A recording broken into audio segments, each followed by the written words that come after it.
होली साल में सिर्फ एक बार आता है, लेकिन जुम्मा की नमाज साल में 52 टाइम्स आती है। क्या हमारे फेस्टिवल सेफ हैं? कहा जाता है कि दिवाली जैसा फेस्टिवल मोर देन 100 कंट्रीज में सेलिब्रेट किया जाता है। फेस्टिवल्स को एक फ्लैश पॉइंट या फिर एक पॉइंट ऑफ कॉन्फ्लिक्ट के तौर पर क्रिएट करने की कोशिश की जा रही है। इंडियन सोसाइटी को इंटरनेशनली बहुत सारी चीज़ों की वजह से जाना जाता है। एक मल्टी कल्चरल सोसाइटी है, मल्टी रिलीजियस सोसाइटी है, मल्टी लिंगुअल सोसाइटी है। एक ऐसी सोसाइटी जहाँ पे हर 100 किलोमीटर्स पर लोग चेंज होते हैं, लैंग्वेजेस चेंज होते हैं, कल्चर चेंज होता है, लोगों का रहने सहने का तरीका चेंज होता है। इनफैक्ट वहाँ का कुजीन और खाना पीना भी चेंज होता है। इंडियन सोसाइटी का ये एक अनोखापन पूरी दुनिया भर में माना जाता है। इसी के साथ इंडियन सोसाइटी के जो फेस्टिवल्स हैं, इंडियन फेस्टिवल्स, उनको भी पूरी दुनिया भर में माना जाता है। कहा जाता है कि दिवाली जैसा फेस्टिवल मोर देन 100 कंट्रीज़ में सेलिब्रेट किया जाता है। होली जैसे फेस्टिवल को भी फेस्टिवल ऑफ कलर्स के नाम से ना सिर्फ इंडिया में बल्कि यूरोपियन कंट्री जैसे यूएस यूके में भी सेलिब्रेट किया जाता है। जोसेफ एस नाइक की अगर माने, जिन्होंने सॉफ्ट पावर टर्म को पॉपुलराइज किया था, वो कहते हैं कि cultural festivals are the new round table of international diplomacy. यानी कि फेस्टिवल्स जो होते हैं वो डिप्लोमेसी का एक बहुत बड़ा टूल होता है जिनके ज़रिए से कंट्रीज़ को इन्फ्लुएंस किया जा सकता है। ये अनोखापन इंडिया एज अ कंट्री को पूरी दुनिया में एक अलग पिक्चर पे लाता है और अलग इंटरनेशनल स्टैंडिंग देता है। लेकिन कुछ सालों से इंडिया में एक पैटर्न हमें दिखाई देता है जिसमें फेस्टिवल्स को एक फ्लैश पॉइंट या फिर एक पॉइंट ऑफ कॉन्फ्लिक्ट के तौर पर क्रिएट करने की कोशिश की जा रही है। चाहे वो रामनवमी के प्रोसेशंस हो या फिर होली सेलिब्रेशंस हो, एक कम्युनल टाइप का माहौल क्रिएट किया जाता है जिसके नतीजे में कम्युनल वायलेंस होता है। अगर कुछ सालों का स्टडी इंडियन सोसाइटी के बारे में की जाए तो मालूम पड़ता है कि रामनवमी के प्रोसेशंस और सेलिब्रेशंस में 5 स्टेट्स में कम्युनल वायलेंस हुए हैं, जैसे कि बिहार, वेस्ट बंगाल, गुजरात, झारखंड और महाराष्ट्र। ये 2023 की बात है जहाँ पर एक बहुत ही इम्पोर्टेंट फेस्टिवल में कम्युनल वायलेंस हुआ। ये पैटर्न सा इंडिया में बनता जा रहा है। फेस्टिवल्स के वक्त या फिर प्रोसेशंस के वक्त ये जो कम्युनल वायलेंस के सेंटिमेंट्स हमें दिख रहे हैं या फिर कम्युनल वायलेंस जो हो रहा है, इस पर से एक सवाल उठता है कि क्या हमारे फेस्टिवल सेफ़ हैं? कहीं इन फेस्टिवल्स को जो एक पॉजिटिविटी और ब्रदरहुड का मैसेज देती हैं, कोई और डायरेक्शन में तो नहीं ले जाया जा रहा। त्योहारों का इंडियन कल्चर में बहुत इम्पॉर्टेंट एक प्लेस हुआ करता है, जिसमें त्यौहार एक ऐसा रूप बनते हैं इसमें लोग आपस में मिलते हैं, कम्युनिटीज़ एक दूसरे को जानते हैं, ब्रदरहुड, कम्युनल हार्मनी का मैसेज फेस्टिवल्स, त्यौहार अपने ज़रिए से देते हैं।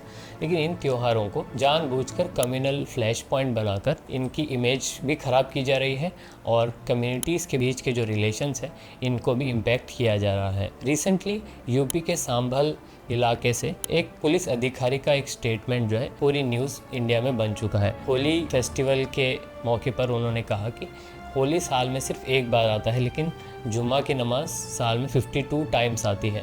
तो जिसको होली के रंग से परहेज़ है वो घर में बैठे और नमाज के लिए ना आए। यानी कि ये स्टेटमेंट ना कोई कॉन्टेक्स्ट था इसमें, ना कोई बैकग्राउंड, लेकिन एक ओपन एयर का एक स्टेटमेंट दिया गया जिसको न्यूज़ हैंडल्स ने, मीडिया ने पूरी तरह फैला दिया। अब इससे एक बहुत ही डेंजरस मैसेज हमारी सोसाइटी में जाता है। यानी कि एक मैसेज ये जा रहा है कि या तो होली होगी या तो नमाज होगी। ये इंडियन ट्रेडिशंस के खिलाफ दिखता है और इंडिया की जो हिस्ट्री रही है लिविंग विथ कोएग्जिस्टेंस, इसके खिलाफ भी ये स्टेटमेंट जाता है। ऐसा नहीं है कि पहली बार हुआ है कि होली के साथ साथ जुमा की नमाज आई है। हिस्ट्री में ऐसा बहुत बार हो चुका है कि फ्राइडे के दिन होली आई है। लेकिन इस तरीके के स्टेटमेंट्स एक पैटर्न की तरफ हमें ले जा रहे हैं जहाँ पर स्पेसिफिक सेलिब्रेशंस को, फेस्टिवल्स को टारगेट किया जाता है और उनमें कम्युनल वायलेंस का एक बीज बोया जाता है। ये एक बहुत ही चिंताजनक चीज़ हमारे लिए है जिसके बारे में हमें अवेयर होना पड़ेगा। नोम चॉम्स्की का एक कॉन्सेप्ट है मैन्युफैक्चरिंग कंसेंट, जिसमें वो कहते हैं कि मीडिया के ज़रिए से, मास मीडिया के ज़रिए से पब्लिक ओपिनियन को शेप और कंट्रोल किया जाता है। यानी मीडिया में ऐसी चीज़ें बताई जाएंगी जो पब्लिक को जानबूझकर देखने पर मजबूर कर देती हैं और ना चाहते हुए भी पब्लिक उसको अपना कंसेंट बना लेती है, यानी कि उस डिस्कशन को, उस नैरेटिव को इंटरनलाइज कर देते हैं। इसी तरीके का एक सिस्टम, एक पैटर्न इंडिया में बहुत आम होता दिख रहा है। ये जो होली वाला स्टेटमेंट है ये भी उसी की तरफ एक इशारा है, यानी कि होली के सेलिब्रेशंस को नमाज के अगेंस्ट में रखा जाए और इन दोनों को अस वर्सेस देम का एक कलर दिया जाए। अगर चलना है तो दोनों में से कुछ एक ही चलेगा, या तो होली होगी या तो नमाज होगी। अगर इनको साथ में चलना है तो ये नहीं हो सकता, इसमें एक कम्युनल क्लैश को दिखाया जाएगा।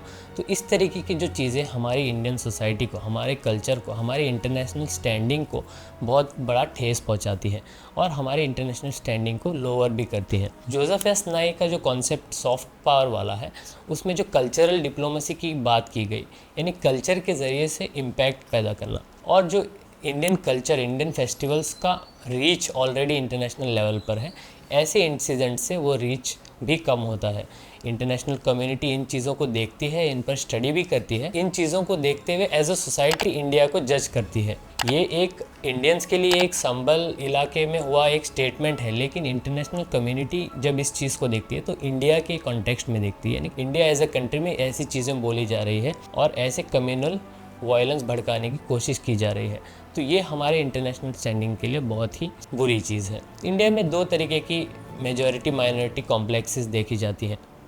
एक तरफ कम्युनिटी और रिलीजन के नाम पर माइनॉरिटीज़, अल्पसंख्यक जिसको कहा जाता है, और एक तरफ एक ऐसी माइनॉरिटी है जो बहुत ही एक्सट्रीम माइंडेड है, वायलेंस जिनको पसंद है वो माइनॉरिटी है, और एक तरफ ऐसी मेजॉरिटी है जो पीस लविंग है, जो हारमोनियस एनवायरनमेंट को पसंद करती है।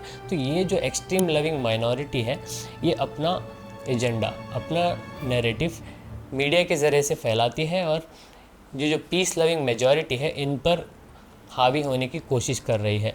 और इस इंसिडेंट में हमें ऐसा ही कुछ दिखने को मिल रहा है। ये दिन दूर नहीं जब हमारे हर एक फेस्टिवल को जो है एक फ्लैश पॉइंट बनाया जाएगा, एक कम्युनल वायलेंस का ज़रिया, एक सोर्स बनाया जाएगा, और ऐसे ओकेजन पर जहाँ पर लोग, कम्युनिटीज़ और कल्चर्स मिलने चाहिए और आपस में एक भाईचारे का माहौल पैदा होना चाहिए, हम देखेंगे कि फेस्टिवल्स के ऐसे मौक़ों पर भी कम्युनल वायलेंस होते रहेंगे और सोसाइटी में फूट पैदा होती रहेगी और भाई भाई के बीच में दूरी जो है बढ़ती रहेगी। तो as aware citizens, as responsible citizens, हमें ऐसे मौक़ों को, ऐसे जो एनवायरनमेंट है, इसके अगेंस्ट में खड़ा होना पड़ेगा। हम हिस्ट्री में जाएं और देखें कि कैसी इंडियन सोसाइटी पीसफुली एग्जिस्ट करती आई है और किस तरीके से हम हर एक कम्युनिटी के फेस्टिवल को चीयर करते आए हैं और उसमें इन्वॉल्व भी हुए हैं और सेलिब्रेशंस में साथ साथ उसका पार्ट भी रहे हैं। अगर हम वाकई इंडिया के बारे में कंसर्न है, इंडिया की इंटरनेशनल स्टैंडिंग के बारे में कंसर्न है, तो हमें इन चीज़ों को ध्यान में रखना होगा और ऐसी जो भी कोशिशें हैं जो फेस्टिवल्स को एक कम्युनल रंग देने की कोशिश करती है, उसको हमें रेजिस्ट करना होगा और ये मैसेज दुनिया भर में देना होगा कि सारे फेस्टिवल्स एक साथ कोऑपरेशन में सही से किए जा सकते हैं और फेस्टिवल्स ऑर्गेनाइज करने के लिए हमें कोई फ्लैश पॉइंट क्रिएट करने की ज़रूरत नहीं है। ह्यूमन राइट्स वॉच की स्टडी के मुताबिक ऑलरेडी दिख रहा है कि इंडिया में फेस्टिवल्स को एक कम्युनल कलर दिया जा रहा है, कम्युनल वायलेंस का एक सोर्स बनाया जा रहा है और काफ़ी सारे इंटरनेशनल स्टडीज़ में ये भी बताया जा रहा है कि इंडिया का जो सॉफ्ट पावर का इन्फ्लुएंस है वो कम होता दिख रहा है।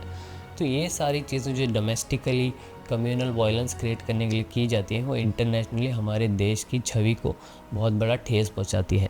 तो हमारा ये फ़र्ज़ बनता है कि हम एज़ रिस्पॉन्सिबल नागरिक, सिटीजन्स अवेयर रहें और हमेशा पॉजिटिव और कोऑपरेटिव चीज़ों को प्रमोट करें। आपका क्या ख्याल है इस पूरे इवेंट के बारे में?